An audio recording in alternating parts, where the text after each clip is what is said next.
Good morning everyone, and thanks for taking the time to join today's webinar with Diligent on the subject of cybersecurity.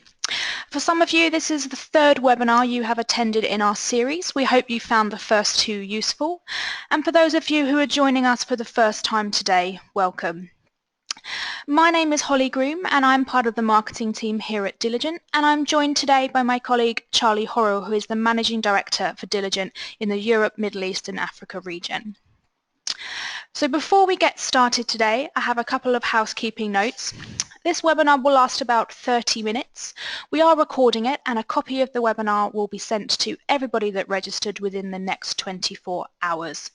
If you'd like to ask any questions during today's webinar, you can do so via the Ask a Question pane on the right-hand side of your screen. We'll answer as many questions as we have time for, and anything that we don't, we'll come back to you over email. Finally, we have a couple of polls that we would very much like you all to participate in, and you can do so using the voting buttons again on the right-hand side of your screen. And with that, I would like to hand you over to Charlie to go through the main part of today's presentation. Thank you, Holly, and welcome to you all, and I'm delighted that you're joining us this morning. This is the agenda we'd like to go through with you. Firstly, to look at the landscape of cybersecurity and the threats they represent and why they are important to all of us. 4 myths concerning security, and in particular the documents that you may send to your board members and how to keep them secure. And lastly, a little bit about Diligent Board security features and how they can help you keep your information confidential and secure. Before we get any further, I'd like to ask you please to undertake this poll that we have here. How are your board materials currently distributed? We've provided 5 options for you here. Do you print them and distribute them by courier? Are they PDF documents that are sent by email? Do you use a file sharing solution such as Dropbox or SharePoint? Perhaps you have a custom developed application that is built by your colleagues and used. Or lastly, do you use a board portal such as Diligence? So we'll see the results are coming in. Just give it a second or two more. 70% of you have voted. 90. Okay, what we'll do there, if we have the results please, Holly, thank you. So 25% of you print documents and send it by courier. 45% send it in email, 5% use a file sharing solution. Actually 5% of you have a custom developed application, and then 20% of you use a board portal solution.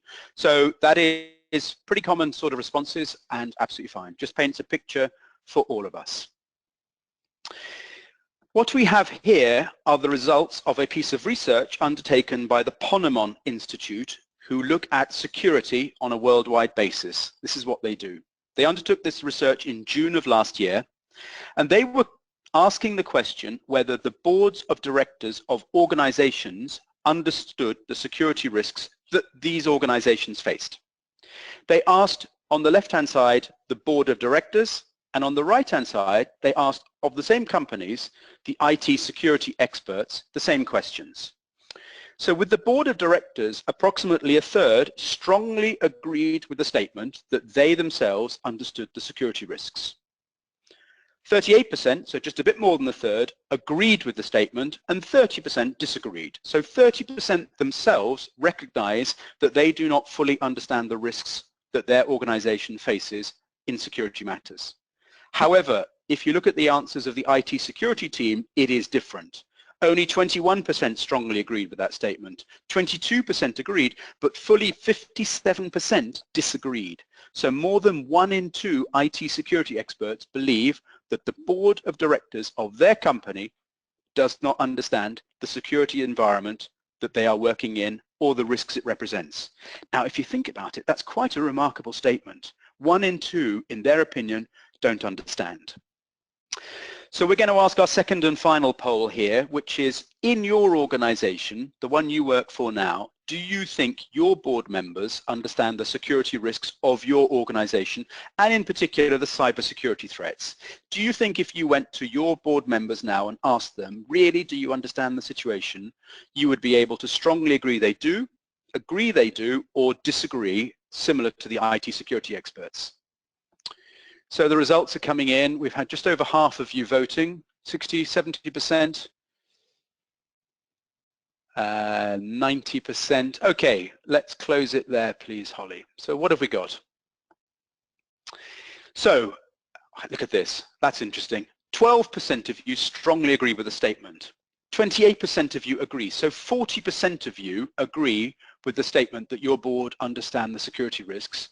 48%, so 1 in 2 of you believe that your board members do not understand the security risks, and 12% don't know. Now, honestly, again, that's remarkable if you think about it. In this day and age, that is truly remarkable that you and us believe that board members don't understand security. Why is security not on the board's agenda? I can tell you from personal experience that it is rarely, in fact, security altogether, not only cybersecurity, is rarely on a board's agenda.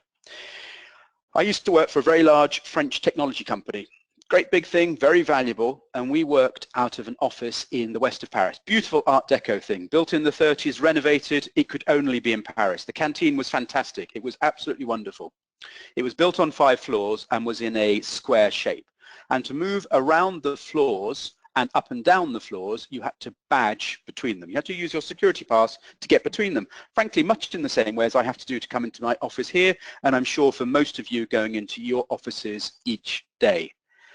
The one place where this did not apply, the one part of the entire building where there was no security badging required, guess which it was?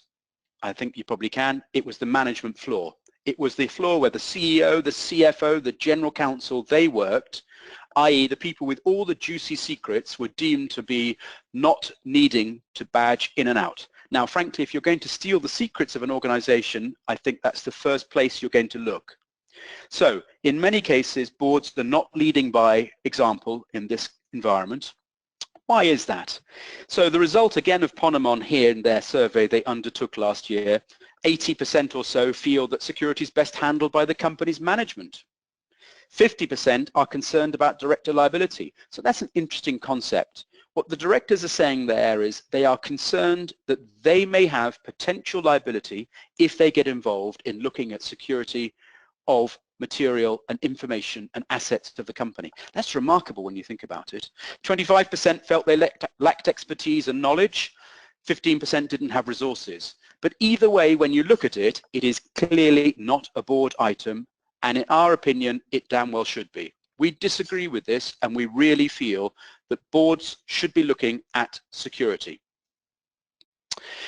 If we look at why, this is the results of a survey undertaken by PricewaterhouseCoopers, PwC. Last year, 2015, fully 90% of large companies had a data breach, 9 in 10. Now that was an increase from 81% the year before.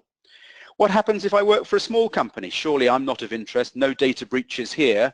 Actually, you're wrong. 75% of UK companies had a data breach last year, and that again was an increase on the year before. So really, at least 3 in 4 of the companies you represent will be facing a data breach this year.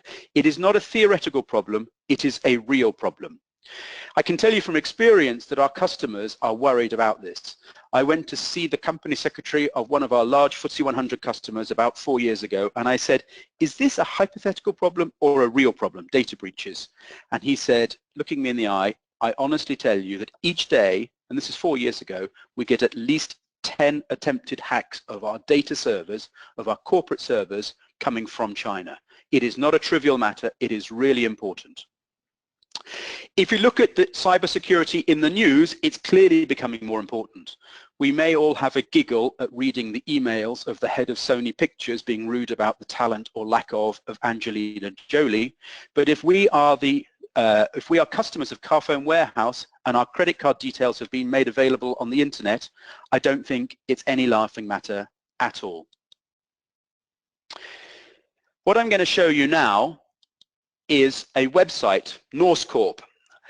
Now this is actually showing real cyber attacks, real threats going on right now. This is not something dreamt up by a 14-year-old in his attic trying to imagine H.G. Wells' War of the Worlds. This is real stuff going on. So you see all the darts going across the map. If you look at the left-hand side, attack origins. So right now 439 attacks are originating in China, remarkably 400 from the States. South Korea, Netherlands, Germany, and the UK with 51. So even in the UK, 51 cyber attacks right now have originated from us in this country. If you look at the targets in the middle, the States is the largest target group.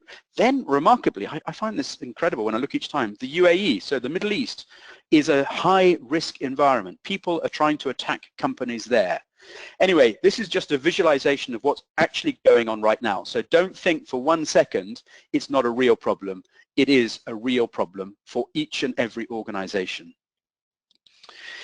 Now, if we look at what actually constitutes threats, what causes problems, guess what the answer is?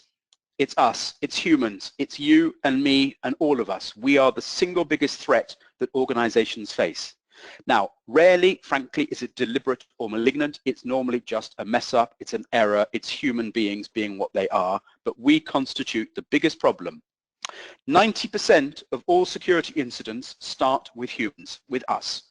Don't ever think that we're not infallible. We clearly are fallible. Now, what I'd like to look at here is 4 myths concerning documentation, the passing of documentation, not only for boards, but in general cases, and the actual facts around it. The first myth is if I use my work email, not only is it quick and easy, but also it is secure. I can pass it securely within my domain, within my diligent domain for me and in your corporate domains for you. However, the fact is, once you send an email, you clearly lose control. You have no ability to pull it back or delete it. How many times have we had that fat finger problem where it's gone to the wrong person? You think, oops, that shouldn't have happened. And we all know once it's gone, it's not coming back. Equally, you can't stop someone sending it on if they've received it. Now again, this may be inadvertent, but it happens. It's a real problem. Myth 2, I can password protect a PDF. Surely that makes it secure. The reality, I'm afraid, is this is not the case. If you do a very quick and simple search, you will find there are more than 2 million links to how to hack an Adobe PDF. Frankly, it's trivial. If you were to send an Adobe PDF, it would be very easy for someone to get around any password protection you might put on top of it. Myth 3, if I provide an electronic copy, it's always going to stay electronic. Now the reality is if you send an email with attachments of PDF or Word or PowerPoint, it's hard for the recipient. It's difficult for them to fit them on the screen, to get them to read. All they will do, I'm afraid, is press Control P and print it out. They will get multi-page documents that will then simply be sitting on their desks, and they will then easily lose or have them stolen. To send things electronically doesn't mean they stay electronically unless you have controls in place. Myth 4, data needs to be in-house, stored in-house to be secure. I'm afraid the facts don't represent this. First of all, employees are the most common problem for data theft. This is just human nature. We all like to be curious. We all have a little look in the corporate secrets of our organizations to see what the boss is paid or what they think of this person. It's how people are, unfortunately. However, for third-party providers, it's what they do. They are secure. This is their day business. It's all they do. Certainly in diligence cases, all we do. And we have the technology and the facilities and the testing to undertake it to make sure they stay secure. And indeed, we encourage our customers and prospects to do all the testing and penetration they wish to make sure that our storage is secure. Lastly, with third-party providers, what you get is a support service. You get a 24-hour-a-day facility where if there are issues of incidents or threats, they can be reported. You can get help from us, even on the most trivial things such as passwords being forgotten, through to more serious incidences. So those are the 4 myths that we often see concerning board material and the facts around them. What does a secure process actually look like? So what happens is the documents start with the administrator. They come in different formats of Word or PDF or Excel, whatever it is, it doesn't really matter, and they're encrypted at the point of being uploaded into our technology using something called 256-bit encryption, which is extremely complex, very high-powered, and in essence is uncrackable. I've had our head of security explain to me how long it would take to crack a piece of documentation that was encoded at 256-bit encryption, and frankly there is not the time in the world to ever get near it. It is hundreds and hundreds of years for anyone to even think about doing so. So it's secure at the point of uploading. They're then held in our data centers in a very secure way. There are physical guards, there are cameras, there's technology, there's all sorts of security monitoring to make sure that they are held in a secure way. Lastly, they are brought down to the board member via an application, again in an encrypted format, and are only unencrypted and read once that person has permission from the administrator, has the correct device, has correct username and password, and only then do they become clear and readable. Let's look at some of the security features that Diligent provides. Now, we have our overarching technology of encryption and all this 256-bit stuff, but we also have a number of features which are configurable by the client to meet their individual needs. And no two clients have exactly the same needs. So we've tried to be as flexible as possible here by providing greater depths of security to meet what you might like. The first is very simple. A secure sign-in. Now every business would have that. We would give a username to each director, we would give them a password. You can see on here you have the help numbers beneath that. If you're in a different part of the world, this would show the help number in America or Canada or Japan or wherever you may be, but there's a secure sign-in. You're given a dummy password which you're then required to change when you first log in, so it then becomes a password that you've entered and only you know. You're then asked to provide security questions. Now what we've tried to do here is ask you questions that can't be found by Google search. So we have ones around your sister or your dog, and I still find this quite unbelievable, but it is true. We have in here a question which I have asked many of our customers, and frankly I've yet to get an answer that I think works. But anyway, let me ask you the question, which is, do you know the name of the first person you kissed? And would you like to put that in here? So if you feel confident you know the name of that person and you want to put it in, you can use that as your security question. We have something called device authorization. So this limits the access to our solution to specific devices.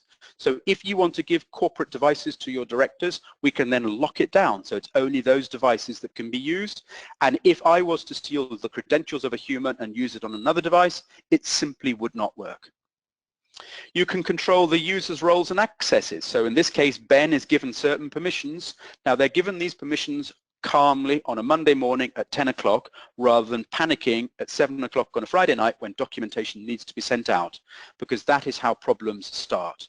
Here we have already decided that he can access to certain boards, certain committees, but not equally to other boards or other committees. It's done in a calm way with us helping you. You can hide documents from certain users. Now typically all board matters would go to all board people, but if you've got remuneration papers concerning a board member or the CEO, then typically these would be hidden and would not be accessible by this person. You can define when someone can have access. So if I join the board of a company on the 5th of April, I can only have access from that date going forward, so that there's no issue of me reading previous documentation. Equally, on the other side, you can stop access point blank. We had a case about 3 years ago when the CEO of a very large bank, probably one that a lot of us use, was fired. He was fired at 10 o'clock on a Sunday night, UK time. All problems seem to happen at 10 o'clock on a Sunday night. It's one of the rules of life. Anyway, he was fired, and at 2 minutes past 10, and I promise you this is true, we were phoned and told to remove access to this person to the board papers of this bank. We did it, and that person has never been able to access those papers since then. So having this ability to turn on or off control by date immediately is extremely important. You can prevent further distribution. So as I said earlier, there can be cases when people may wish to print individual pages, for example, the budget or the financial results. Now, you may consider that to be fine, or equally, you may consider it not to be fine. You do not allow this to happen. It's entirely up to you. So in this case, what we have is allow book to be printed. Now, if you don't allow it to be printed, the default is no, it can't be printed, and it will stay electronically on the iPad and will not come off it. Here we have a screen showing other forms of distribution. Now this may look complicated to you, but what would happen is our account manager would sit down with you and go through each of these things and ask your opinion in common language and easy English to understand whether you wish for this person to have these roles and these permissions or not. And once it's set into our system, it won't be altered unless you alter it for them. So this is how diligent boards can help you. We can control access to your data. It is encrypted in transit and on devices. This is an interesting thing. We don't track electronic footprint. So by that I mean that when a director logs in, or indeed doesn't log in, is not recorded by us. Why, comes the question. Well, the reality is that for a lot of companies there is the potential for it to be slightly embarrassing if it became clear that a director had not really read the papers very well, and if there was an audit and if a decision was taken and if it became clear that Charlie and Holly hadn't really done their work, that would not be ideal. So we deliberately do not track footprint. However, we do deliberately do repeated regular audits of our solution and penetration test them. And as I said earlier, we encourage clients and prospects to do exactly the same. We have never said no to a penetration test, and we never will. We have redundancy locally and data backup elsewhere. So our facilities in Germany are 120 kilometers apart. If there was to be a cataclysmic problem at one, the other one would just boot up and be working in a matter of seconds and would be unaffected. So just one slide and no more about Diligent. So we were founded in 2001, so we're 15 years old this year. We have 3,900 companies using us right now, which makes us by far the largest provider of portals in the world. 120,000 board members and executives and administrators use us right now in 72 countries, so I guess there aren't many places left where we don't have a human being who uses our solution. And lastly, on the right, you'll see the number about which I think we're collectively the most proud, which is the client retention. Fully 97% of our customers, once they've joined, they stay with us, and the 3% who leave are typically the results of mergers and acquisitions, often actually between clients of ours, where client A buys client B, but then we remove access to client B because it no longer exists. So that's the one that makes us the most happy in this environment. So with that, have we had any questions, Holly? Yes, thank you, Charlie. We have a number of questions here. The first one, which has been asked by several of you, we are using an in-house solution to send out our board papers. What are the potential security risks in your opinion? Yeah, I saw on the poll that actually quite a few were using in-house. Frankly, we don't see that very often, so it's interesting that we've got you folks on here today. In essence, there are two problems from a security aspect.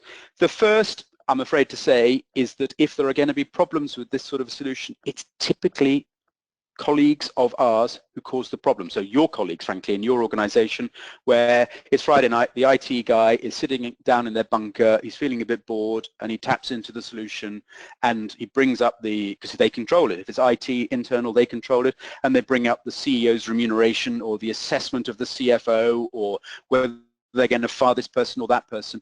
So in large part, that's due to the humans internally. But the other thing, and this is more important and actually more relevant, is for organizations who build their own solutions, it's not their day job. They do it on the side. It's not what they're typically very good at. In the same way that I wouldn't build a lock to the front door of my house. I go and buy it from an expert. In this situation, you've got, frankly, amateurs trying to do something that businesses like Diligent do all the time, and for something as important as this, that substantially increases the security risk. Any others? Thanks, Charlie. Yes, another interesting one that's come through is our directors simply won't switch from using paper. What would your recommendations be for building a business case from a security perspective? This again is something we get relatively often. We have someone coming to us saying, we've got members on our board who are happy with paper, they're 75 years old, we don't see them wanting to change. My response is always, fine, absolutely, do as you please, we're not going to force it. Typically lead by example, but actually you will often find that they will move over time once they see how easy it is for others. Anyway, that's not the business case. The business case breaks down on two things, or is underpinned by two things. The first thing is if you're printing and distributing books, typically multiple copies because there are late papers or amendments, that of itself has a cost.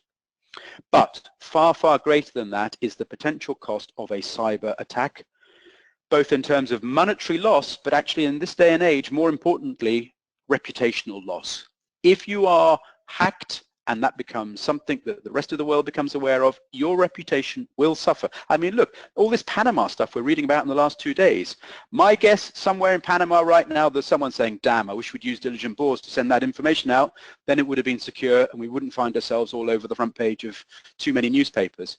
Honestly, reputational, I mean, do you think that law firm's got a future? I think it's probably dead in the water. I have no knowledge, by the way, but my guess is it's not a happy situation to be. Security, reputation is too important to put down to something that is amateur. Great. And another question, Charlie, is in your experience, has an implementation of the diligent service ever gone wrong? Wow, ever gone wrong? So we have about 750 customers here in our London office. I think honestly, no, none of them have ever gone wrong. Once in a while we have customers who say they want to be live on a time frame that is too short. So we need about 4 weeks to get a customer live, and they say, we're April the 5th today, we want to be using it April the 10th, and frankly I just refuse. I say, no, that's too quick, you're going to get yourself into trouble. So if someone comes to me with a deeply unreasonable time frame, I'll say no, and I will in fact take the service away rather than do that. But typically we have reasonable conversations with clients. They have 4 weeks, we train them properly, their directors are trained. So no, I think honestly, hand on heart, we've never had an implementation that goes wrong, and I clearly hope to keep it that way. Thank you. Any yes, more? I think we've got time for just one more, and this is a really interesting one. Is Dropbox more secure than sending PDFs via email? Wow. Is Dropbox more secure than sending PDFs by email?